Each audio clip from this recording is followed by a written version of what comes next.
the Holy Spirit.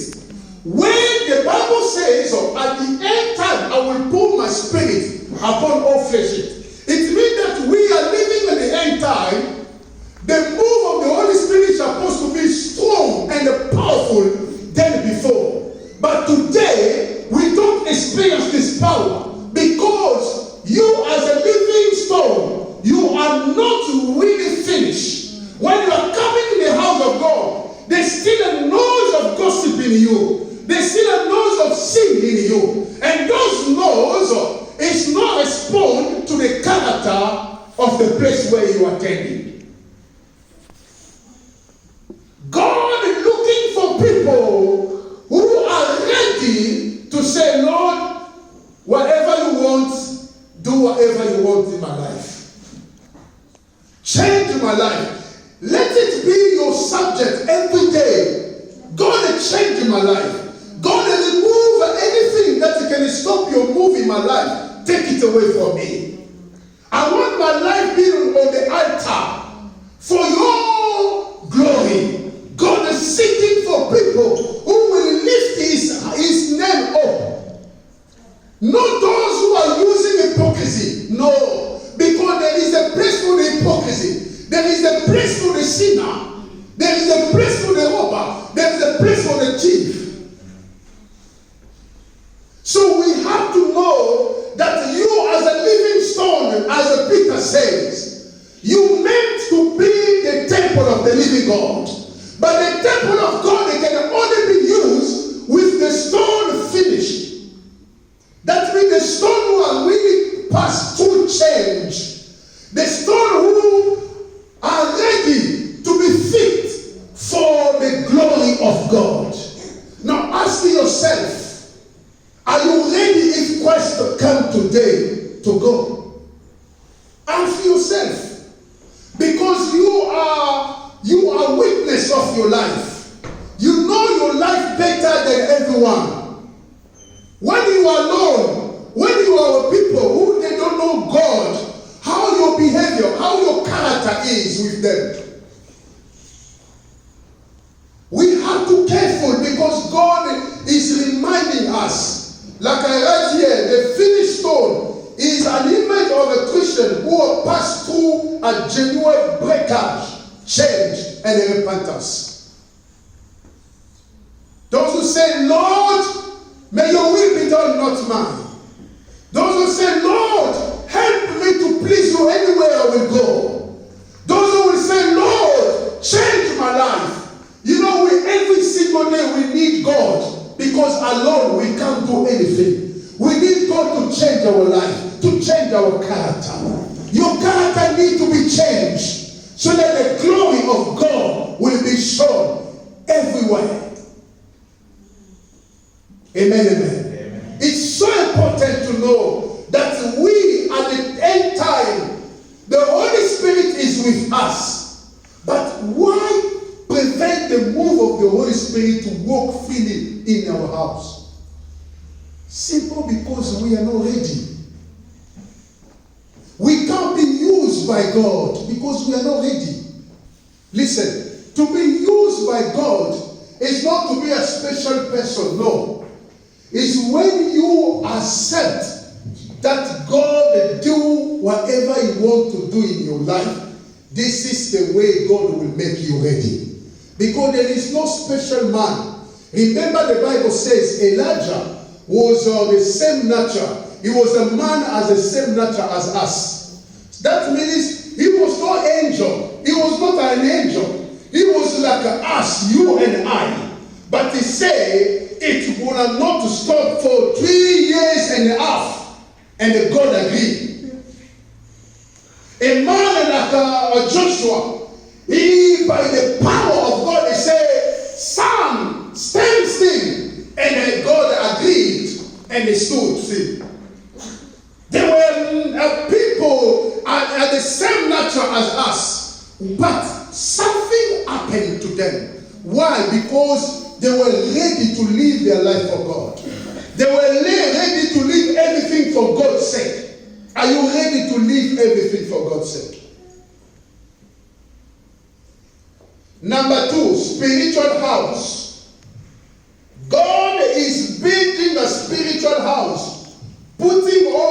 believer in place, integrating each one with the others, and each one with the life of Christ. For the church today become a spiritual house. We have to know, you as a living stone, you have to know the mind of God. Why God chose the church today? What exactly the world expecting from the church? If the church is corrupted, this church could never be a spiritual house. If the church brings or accepts the stranger fire, this church could never be the spiritual house before the Lord. Whenever I say a strange fire, that means a fire which is not from the Holy Spirit. A strange fire. Beloved, there is something that we cannot play with. God is above everything.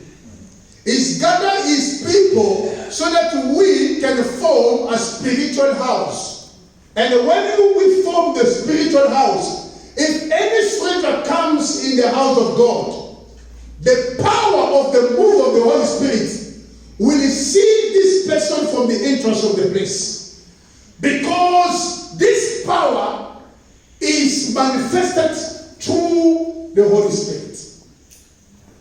And we have to be aware, not when we are aware of the character of the house of God, we will avoid the evil noise in the house of God. If anyone knows the character of the house of God, the character of the house of God requires quiet.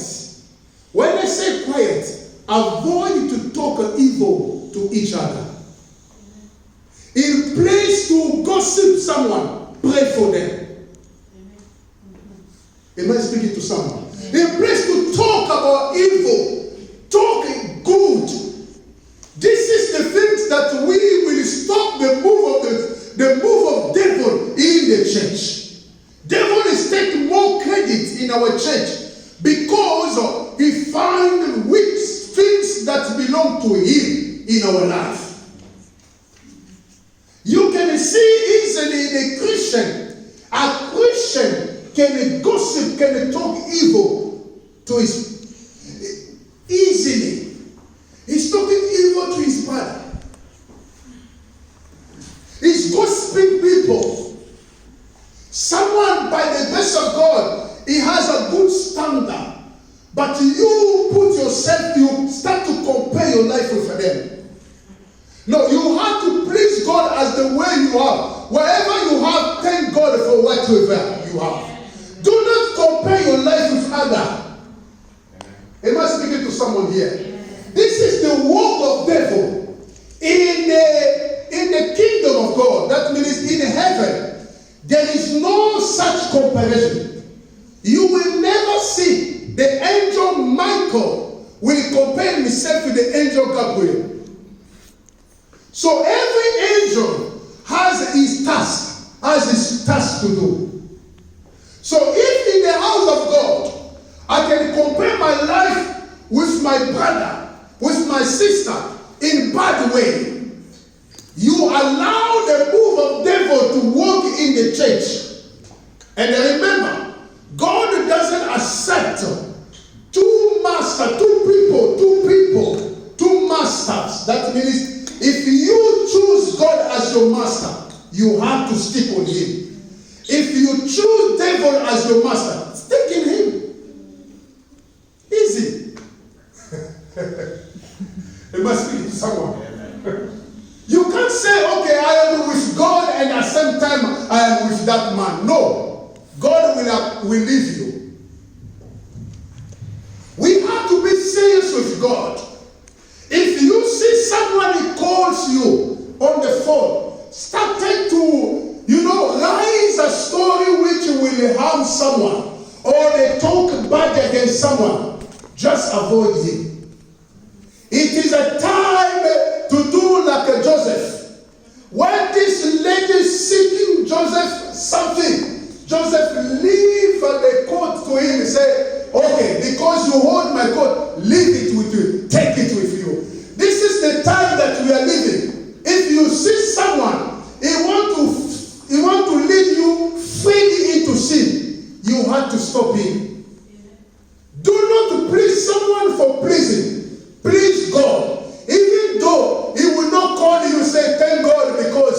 I am now free because you are the cause of my sin. Am I speaking to someone? We have to be serious in our conversation because the little thing can destroy your life. The more you continue to talk, I heard someone on the phone, he can spend 2 hours because the thing that they are talking about him, they are talking about, it's sweet for him because they are talking about someone in the church. Don't you see that lady the way he walk? I don't like her. Yes, me too, me either. And they started to destroy the person. And some fight, it doesn't come from devil first. Some fight starting from us. Am I speaking to someone? If you look at your brother, your sister on the wrong way, and you hate her, you allow demon to attack him on your name. Because whatever you think will have an impact in the realm of the spirit. Am I speaking to someone here? The way you see, you say, look at this man, look at him. His pride. Now, who said it is pride? Because God has blessed him. Just thank God. Anytime God has blessed someone, just say, God, thank you. Thank you for blessing her. I know my time has come. The time for everyone will come. Praise the living God. In the book of Ephesians chapter 2, verse 19 to 20, verse 19 says, now therefore, you are no longer stranger and a foreigner, but a fellow citizen with the saints and a member of the household of God. So when I talk about the house, the spiritual house, you have to know that you are not a stranger. You are the citizen in the house of God. You are the citizen. You are so important. When you come in the house of God, prepare yourself before you leave. Prepare yourself so that this fire can also affect those who are coming. Prepare yourself. Do not consider as a stranger in the house of God. No, no one is stranger. As long as you receive Christ as your Savior and your Lord, you are not stranger. You are partaker in the house of God. And remember, in the house of God there is a power. Say yourself, power. Now hear that. Christ had redeemed us, sinner, as a sinner, not only became a heavenly citizen, but also a member of God's own family. I want to read it again. If you those who are writing, I said Christ had redeemed us. When I say us as sinner, not only become heavenly citizens, but also a member of God's own family. The book of John 1 verse 12 says, but as many as received him today, he gave the right to become children of God to those who believe in his name. You are not a stranger in the house of God. You are not a stranger. When you come in the house of God, feel free like you are coming in your house. Because if you are feeling stranger in your house, you will not have a time to say certain things because you are feeling a stranger. In the house of God, we have to feel as a citizenship in the house of God. Can someone say amen? Amen. To prevent the evil's nose in the end time church, this church must become a spiritual house.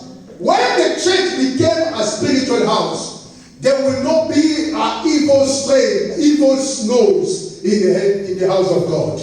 All these evil nose that you know about is gossip, sin, and repentance. All these nose will not take place in the spiritual house of God. Why? Because people are changed. People are take conscience that I am a citizen in the house of the living God.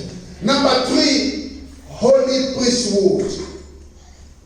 Now, when they talk about the holy priesthood, in the Old Testament, they were calling them the priests. But in our New Testament, we are believer priests. Say believer priests. You are believer priests. By the grace of God, He made you a priest. Okay? Through the blood of the Lord Jesus Christ, you become today a priest, a believer priest in the sight of God. So you have to share a number of the character, not the number of the characteristic. As you are the priest in the Old Testament, there was a priest. In the New Testament, we have believed priests. Now every priest must know the characteristic of the priest. To be a priest, there is a characteristic that you have to follow. First, number one. Notice that to be priest is not a privilege. It is not something that you are deserved, but it is the privilege, it is the grace of God. If you are not believer, it is not because you want it, but it is the grace of God. God has revealed Himself to you so that you can believe. Say amen. Amen. This is the grace of God. So as a believer, you are being granted the grace of God to believe in Him. Now, number one is priests or priest believer are cleansed of sin. We will not read more this of the verse that I'm going to give. So every priest must know that you are cleansed from your sin. All your sin has washed away. The blood of the Lord Jesus Christ has cleansed us from all sin. Titus chapter 2 verse 14. Titus it. Amen. Amen. Number two is a priest as clothed for service. Every priest must know that you have a special clothes for the service. Now, whenever I say the special clothes, it means that our life must identify the cross of Christ in our life. Now, number three is the priests are anointed for the service. You are anointed. The power of God is upon you. As long you receive Christ as your Savior and the Lord, the anointing of God is upon you. Say amen. You are anointed. That's why the Bible says, touch not my anointed. Every priest believer, every believer priest is anointed by the power of God. 1 John 2 verse 20. 1 John 2 verse 20. Number 4, priests are prepared for the service. Everyone must know that whenever they talk about the service, they talk about the work of God. To make the people as the disciple for Christ's sake. To win the soul for Christ's sake. So we are called to serve the Lord. You are called to serve God. This is your task. Number 5 is the priests are ordained to obey. So priests are ordained to obey. We are called to obey. This is what the Lord wants us. You know, whenever we understood this thing, then we will know that we will know how to avoid the noise in the house of God. Everyone will be blessed and the power of God will be shown in our life. So, let's back in the First Peter that we read, there are some things that we can develop it very quick. First Peter chapter 2. First Peter chapter 2. Verse 7.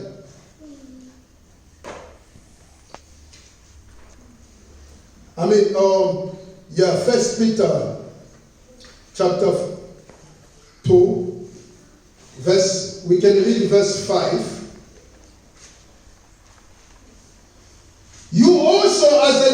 stone are being built up a spiritual house, a holy priesthood, to offer up a spiritual sacrifice. What is the spiritual sacrifice? To offer to God a spiritual sacrifice. Now, God is building when I say the spiritual sacrifice, so it means, what is mean? Let's understand it. The spiritual sacrifice, so it is something that we are, anytime we are coming in the house of God, anytime we are praising God, we are giving spiritual sacrifice. That means every believer has to be prepared. When you are coming in the house of God, you have to offer a spiritual sacrifice. That means your praise. When you praise God, when you lift God, when you are worship God, you are giving also a spiritual sacrifice. When I say spiritual sacrifice, it's also offering the strength, your strength. Give all your strength for God's sake. Let's read it in the Romans chapter 12, verse 1. Romans 12, verse 1. I beseech you before, brethren, by the mercies of God, that you present your bodies a living sacrifice, wholly acceptable to God, which is your reasonable service. Now, when you talk about a spiritual sacrifice, it means that, number one, offering your strength to God, praising God, doing good things for God's sake. Share one resource that you have. This is the part of the spiritual sacrifice. Give your strength. Put your strength for the work of God. Praising God. Number two, praising God. Number three, doing good thing for in the house of God. Anything that the Holy Spirit puts in your heart, do it. Am I speaking to someone here? Amen. Sharing one's result. That's why you will see the secret of the early church was that everyone was bringing everything that the Holy Spirit put in his hand to bring in the church of God. This is the spiritual sacrifice. Give your strength, put your strength of the work of God, praise God, do good things, worship God, share whatever you have for God's sake, and bring people to Christ. Bring people to Christ is also the most important, which is a part of the sacrifice, the spiritual sacrifice. When you bring people to Christ, when you bring people to Christ, it is also the most sacrifice that God will bless you. Amen, amen. So, the last one is a sacrificing one desire for God's sake.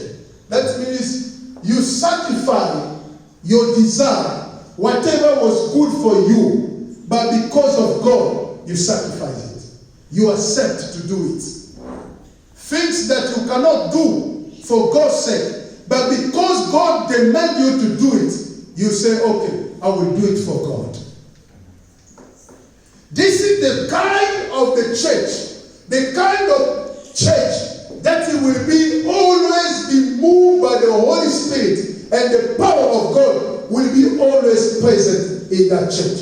Because people took conscience about when I come in the house of God, I have to use all my strength for the work of God.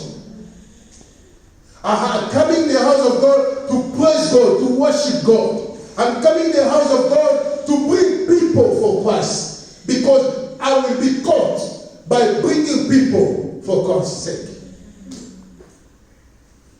And also share whatever you have, because the Holy Spirit is the mastermind, is the one who puts in our heart a good willing. Whatever you feel to do for the church of God, do it. Because it is the only way that God will open the heaven's door, the heaven. So this is the thing, and also above all, prayer. Prayer is so important. When you are coming here, Do not be a spectator, but be a participant, a partaker. Be someone you are partaker in their prayer. When you come, forget about those who are around you. Enter in prayer and praise God, worshiping Him. May God bless you. Amen.